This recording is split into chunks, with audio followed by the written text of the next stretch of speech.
तो उत्तर प्रदेश में कैंडिडेट घोषणा कार्यक्रम की श्रृंखला में बसपा ने एक और प्रत्याशी घोषित कर दिया। इस बार बारी आई मऊ की मोहम्मदाबाद गोहना सीट। ये एक आरक्षित सीट है। यहां से जे.के. आजाद बसपा के प्रत्याशी बने। तस्वीरें आपके स्क्रीन पर हैं। कुछ चीजें बताने आया हूं मैं आपको कि बहुजन समाज पार्टी लगातार अपना टिकट घोषित कर रही है। लगभग 1 दर्जन के आसपास का आंकड़ा अब तक शायद हो गया होगा। उसमें से 2 कार्यक्रम कवर करने का मौका हमको मिला। वो था पुरकाजी मुजफ्फरनगर की और सहारनपुर के सहारनपुर देहात। अगर आपने वो कवरेज नहीं देखी है तो कवरेज देखिए, क्योंकि टीवी का मीडिया यहाँ पर आएगा नहीं। और हम बहुत प्रयास करके, हमारे साथ और भी मीडिया है, वो सभी लोग भी बहुत मेहनत करके आपको कवरेज लेके आते हैं। और हर कोई अपने अपने हिसाब से कवरेज करके आपको पूरा एक ताना बाना कार्यक्रम का बुन देता है। अच्छे भाषण हमारे चैनल पे उपलब्ध हैं, वो देख लीजिए। मोहम्मदाबाद गोहना की तस्वीर देखिए। भारी बारिश में भारी भीड़, जबरदस्त क्राउड वहां था और मौजूद रहा।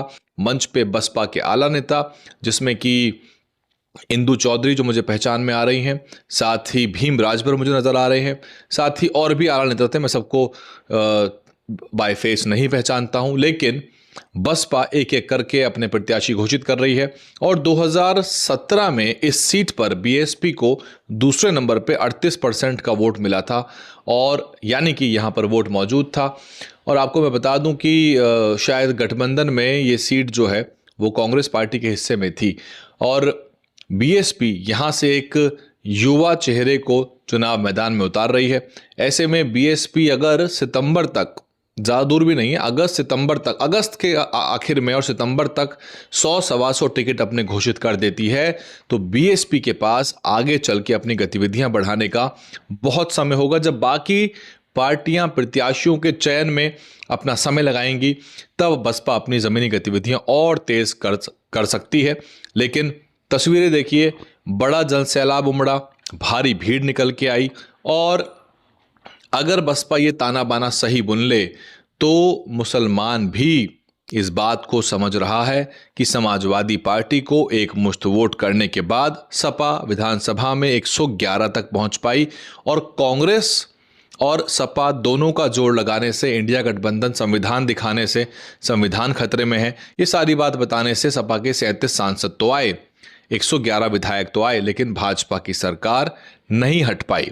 लेकिन फिरोज आफ्ताब साहब का भाषण सुनिए। उन्होंने बताया है कुछ फॉर्मूला। वो 20+30 की बात कर रहे हैं, और फिर वो बात कर रहे हैं 20+22 की, 20-21 की। वो आपको आंकड़े बता के ये समझा रहे हैं कि दलित समाज बसपा की तरफ इस बार अगर लौट के आता है, उसमें यदि मुसलमानों का वोट जुड़ जाता है, तो आपको बदले हुए परिणाम उत्तर प्रदेश में देखने को मिल सकते हैं।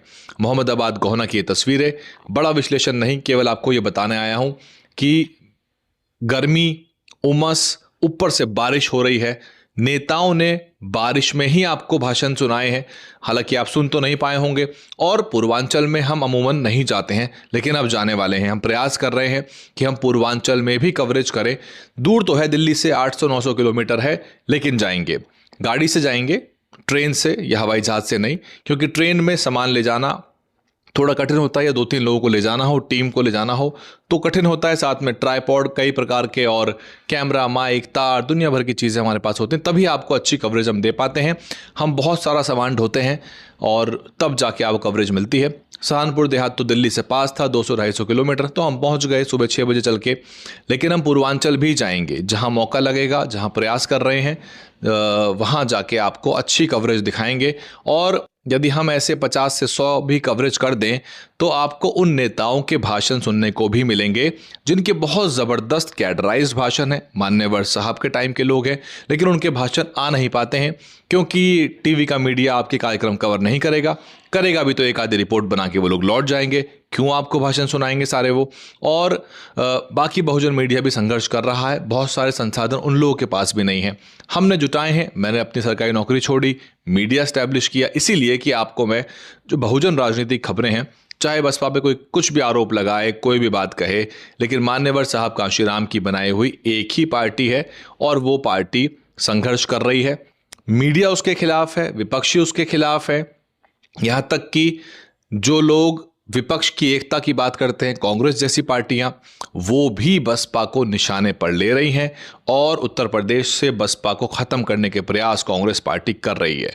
वो लोग इस बात को कहे ना, लेकिन उनको कांग्रेस इस्टेब्लिश चाहिए। वो चाहते हैं कि दलित मुस्लिम का वोट जैसे 80 के दशक से पहले मिलता था, कांग्रेस का एक छत्र राज उत्तर प्रदेश में रहता था, सरकार दर सरकार एक कांग्रेस की बनी, एब्सोल्यूट मेजॉरिटी लेके आते थे ये लोग। लेकिन बाद में जब मान्यवर साहब की मूवमेंट जो अपने चरम पे पहुंची, उसके बाद पार्टी बनी, उसके बाद से बहुजन समाज पार्टी ने 4 बार की सरकार बना के दिखाई। बसपा ने अनगिनत सैकड़ों हजारों काम किए हैं, जिसकी बहुत लंबी फहरिस्त है। जो लोग उस सरकार को देख चुके हैं वो जानते होंगे, और इसीलिए इतना बड़ा जनसमूह इस बारिश में भी निकल के आता है। तो ये थी मोहम्मदाबाद गोहना की तस्वीरें मऊ से आपको। और लोकसभा शायद इस विधानसभा की घोसी लगती है, लेकिन जिला मऊ लगता है। और भी पाइपलाइन में है जिनके कैंडिडेट घोषणा होने वाले हैं, प्रत्याशी घोषणा कार्यक्रम बसपा बड़े कर रही है, भव्य कार्यक्रम कर रही है। हापुड़ में हुआ था, बड़ा कार्यक्रम हुआ था। हालांकि किसी की स्पीच आपने नहीं सुनी होगी क्योंकि वहां हम नहीं पहुंचे थे। तो हम तो आपको अपनी वैल्यू बताएंगे, जरूर अपना महत्व बताएंगे, क्योंकि हम जब बहुत मेहनत करके आपके लिए लेके आते हैं और आप अप्रिशिएट करते हैं, आप सराहना करते हैं, तो हमको पता चल जाता है कि आप लोग वाकई में मीडिया के धन्यवादी हो। आप धन्यवाद कर रहे हो कि हम लोग गए और अच्छी क्वालिटी में आपको गतिविधियों से लेके मंच की गतिविधियां, इंटरव्यू, सब कुछ दिखाया। आप देख रहे थे डीएनएन हिंदी। पिछले 7-8 साल से हम बहुजन राजनीति, दलित उत्पीड़न की खबरों को कवर कर रहे हैं। इसके लिए देश, दुनिया और विदेश में भी हमको अवार्ड मिले हैं, और वक्ताओं के रूप में IIT से लेकर कॉलेजों में बुलाया जाता है। ये लगातार हुआ है, और हम सामाजिक मुद्दों को, उत्पीड़न के मुद्दों को उठाते रहेंगे, लेकिन बहुजन राजनीति पर हमारी विशेष नज़र और पकड़ है, और इसलिए हम विश्लेषण लगातार लाते रहेंगे। मैं लगभग सभी टीवी चैनल की मीडिया पैनल में बैठा हूं, और वहां डिबेट का हिस्सा मैं बना हूं। हालांकि मेरे पास चैनल के ही बहुत काम है, इसलिए मैंने वहां जाना बंद किया, और सरकारी नौकरी से इस्तीफा इसलिए दिया था कि आपको वो रिपोर्टिंग दिखा सकूं, वो गतिविधियां दिखा सकूं जो टीवी मीडिया नहीं दिखाना चाहता। बने रहिए, सपोर्ट करिए, सहयोग करिए। हमारा पेटीएम नंबर भी उपलब्ध है, आप हमें सहयोग कर सकते हैं। जब हम जाएंगे किसी कार्यक्रम में, तब तो आपसे ज़रूर सहयोग मांगेंगे, ताकि हमारे पास इतना संसाधन हो कि हम टैंक फुल करा के, ईंधन, पानी, तेल सब का इंतज़ाम करके, स्टाफ का इंतज़ाम करके हम आपको कवरेज दे सकें। बहुत शुक्रिया। और जो लोग हमें समर्थन कर रहे हैं, चैनल के जो मेंबर बने हैं ज्वाइन बटन दबा के, उसका विशेष शुक्रिया। ज्वाइन बटन के जो मेंबर्स हैं, हमारे 4 स्तर हैं। ज्वाइन बटन आप दबाएंगे तो आपको पता चल जाएगा। उसमें पंचायत स्तर है, नगर निगम है, विधानसभा है और लोकसभा है। 4 स्तर हैं जिसमें आप अलग अलग मंथली कंट्रीब्यूशन दे सकते हैं। शुरुआत 150 पौने 200 रुपये से होती है, शायद आप देख लीजिएगा, मैं बताऊंगा इसके बारे में आपको। हमारे पास अभी 24 मेंबर हैं। मैं आपको साफ सीधी तस्वीर बताता हूं, 24 मेंबर हैं। यदि यह आंकड़ा 100 तक जाता है, 150 रुपये पर मंथ आपका जाएगा, लेकिन हमारे पास 15,000 रुपये आएंगे। हम उन 15,000 में 3 बार कम से कम टैंक फुल करा के निकल सकते हैं लंबी ट्रिप पे। तो आप समझ लीजिए कि संसाधनों से ही हमारी कवरेज होती है। हमारे पास असीमित संसाधन नहीं है, और जिनको लगता है कि हमारे पास यूट्यूब से लाखों रुपए आता होगा, तो वो आप यूट्यूब के हमारा रेवेन्यू आप ले लीजिए और हमको 1.5-2 लाख रुपए पर मंथ फिक्स कर दीजिए। फिर आप देखिए हमारी कवरेज कहाँ जाती है। उत्तर प्रदेश का कोई भी कोना अगर हम छोड़ दें तब बताइएगा। बने रहिए, सब्सक्राइब करिए, ज्वाइन बटन दबाइए। हमारे मेंबर्स का शुक्रिया। और जो हमारे मेंबर्स बने हुए हैं, मैं उनके डिटेल्स मांगूंगा कि आप कहाँ से हैं, क्योंकि हमें केवल आपका नाम और यूट्यूब आईडी पता लगता है। मैं आपके लिए एक पोस्ट करूंगा यूट्यूब पे, और मुझे आप अपना जिला, विधानसभा बता देंगे, नाम बता देंगे, तो हम आपका धन्यवाद करना चाहते हैं। जो हमारे मेंबर्स हैं उनका नाम लिया जाएगा।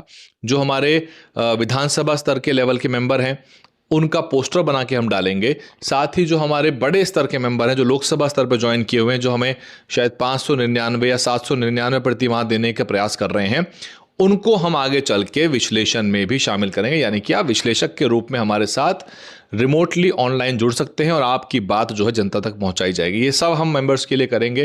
आप हमें मेंबरशिप ज्वाइन कर सकते हैं, जुड़ जाइए, सब्सक्राइब कर लीजिए। फेसबुक पे भी आप लाइक कर लीजिए, और इंस्टाग्राम पे सर्च करिए डीएनएन हिंदी, वहां पे सामाजिक मुद्दों पे खबर मिलती है। डीएनएन हिंदी को सब्सक्राइब करने के लिए दबाएं लाल रंग का सब्सक्राइब बटन, और घंटी का बटन दबाकर ऑल नोटिफिकेशन पर क्लिक करें। चैनल को जिंदा रखने के लिए नीले रंग का ज्वाइन बटन दबाकर चैनल को आर्थिक सहयोग करें।